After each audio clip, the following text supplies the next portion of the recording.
జై శ్రీరామ్, జై జై శ్రీరామ్. సనాతన ధర్మంకి అందరికీ కూడా స్వాగతము.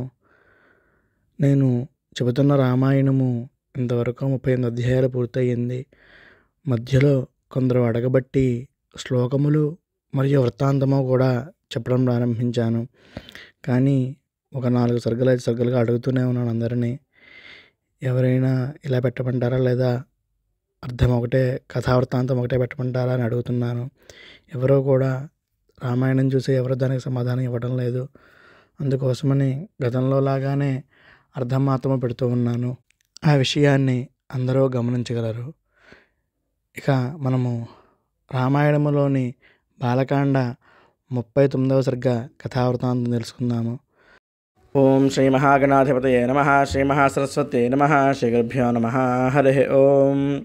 ఓం శుక్లాంబరధరం విష్ణుం శశివర్ణం చతుర్భుజం ప్రసన్నవదనం ధ్యాయేత్ సర్వవిఘ్నోపశాంతయే. అగజానన పద్మార్కం గజాననమహర్నిశం అనేకదం తం భక్తానాం ఏకదంతముపాస్మహే. వక్రతుण्ड మహాకాయ కోటిసూర్యసమప్రభ నిర్విఘ్నం కురు మే దేవ సర్వకార్యేషు సర్వదా. ఓం శుక్లాం బ్రహ్మ విచారసార పరమాం ఆద్యాం జగద్వ్యాపినీం వీణాపుస్తకధారిణీమభయజాడ్యాంధకారాపహాం హస్తే స్ఫాటికమాలికాంచ దధతీం పద్మాసనే సంస్థితాం వందే తాం పరమేశ్వరీం భగవతీం బుద్ధిప్రదాం శారదాం. శరదిందుసమాకారే పరబ్రహ్మస్వరూపిణి వాసరాపేఠనిలయే సరస్వతీ నమోస్తుతే. యా కుందేందుతుషారహారధవళా యా శుభ్రవస్త్రావృతా యా వీణావరదండమండితకరా యా శ్వేతపద్మాసనా యా బ్రహ్మాచ్యుతశంకరప్రభృతిభిర్దేవైः సదా పూజితా సా మాం పాతు సరస్వతీ భగవతి నిశ్శేషజాడ్యాపహ.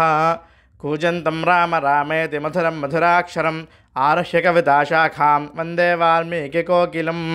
గోష్పదేకదవారాశం వశీకృతరాక్షసం రామాయణ మహామాలారత్నం వందే అనిలాత్మజం.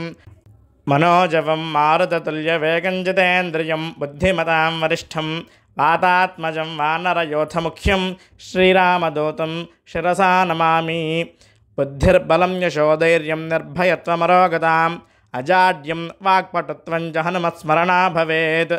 వైదేహీ సహితం సురద్రుమతలే హైమే మహామండపే మధ్యే పుష్పకమాసనే మణిమయే వీరాసనే సుస్థితం.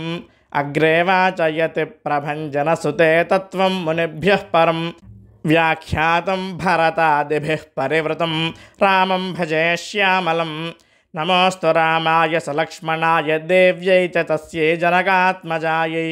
నమోస్తు రుద్రేంద్రయమానిలేభ్యో నమోస్తు చంద్రార్కమరుద్గణేభ్యః. ఓం శ్రీ గురుభ్యో నమః. హరి ఓం. సగరుడు యజ్ఞానికి సంకల్పం చేసుకున్నాడట. ఆ విధంగా యజ్ఞానికి కావాల్సిన అన్నీ కూడా సమకూర్చుకుంటూ ఉన్నారట. అంటే యాగశాల వేయడము, అర్తికులందరినీ నియమించుకోవడము, ఇలా యజ్ఞానికి సంబంధించిన పనులన్నీ పూర్తి చేస్తూ వచ్చారట అని గత సర్గలో చెప్పుకున్నాము. ఇప్పుడు ప్రారంభంలో శ్రీరాముడు విశ్వామిత్రుడిని అడిగారట, ఓ మహర్షి, సగరుడు తాను సంకల్పించిన యజ్ఞాన్ని ఎలా నిర్వహించాడో మాకు తెలియజేయండి అని అడిగారట. అప్పుడు విశ్వామిత్రుడు మరలా ఇలా చెప్పడం ప్రారంభించారట, ఓ రామ, సగరుని యజ్ఞము హిమాచలము మరియు వింధ్య పర్వతముల మధ్య జరిగింది. సగరుడు యజ్ఞాశ్వమును విడిచిపెట్టాడు. సగరుని మనవడైన అంశుమంతుడు ఆ యజ్ఞాశ్వానికి రక్షణగా వెంట బయలుదేరి వెళ్ళారట. సగరుడు యజ్ఞం చేయడం ఇష్టం లేని ఇంద్రుడు రాక్షస రూపం ధరించి వచ్చి యజ్ఞాశ్వాన్ని అపహరించారట. అశ్వము కనపడలేదుట. అర్త్వికులందరూ కూడా సగరునితో ఇలా అన్నారట, ఓ సగర చక్రవర్తి, యజ్ఞాశ్వమును ఎవరో అపహరించారు కదా. యజ్ఞాశ్వము లేనిదే ఈ యజ్ఞము సంపూర్ణం కాదు. కాబట్టి యజ్ఞాశ్వాన్ని తీసుకురండి అని చెప్పారట. ఆ మాటలు విన్న సగరుడు తన 60,000 మంది కుమారులతో ఇలా చెప్పారట, ఓ కుమారులారా, ఇది మంత్రములతో పవిత్రమైన స్థలము. ఇక్కడకు రాక్షసులు ఎవరో కూడా రాలేరు. కాబట్టి ఇది రాక్షసులు చేసిన పని కాదు. మీరు భూమండలం అంతా వెతకండి. భూమి ఉపరితలం మీద దొరకకపోతే మీరందరూ ఒక్కొక్క యోజనము చొప్పున భూమిని తవ్వండి. మీరు అశ్రమ దొరికే వరకు కూడా భూమిని తవ్వుతూ ఉండండి. యజ్ఞాశ్వమును తీసుకుని రండి. మీరు అశ్వమును తీసుకువచ్చేంత వరకు కూడా నేను, అర్తివిక్కులు, నా మనవడు ఇక్కడనే మీకోసం నిరీక్షిస్తూ ఉంటామని చెప్పారట సగర మహారాజు. తండ్రి ఆజ్ఞ ప్రకారము సగరుని పుత్రులు 60,000 మంది యజ్ఞాశ్వాన్ని వెతుక్కుంటూ బయలుదేరి వెళ్ళారట. వారికి భూమి మీద ఎక్కడా కూడా అశ్వము కనపడలేదుట. ఇక వారు భూమిని తవ్వడం ప్రారంభించారట.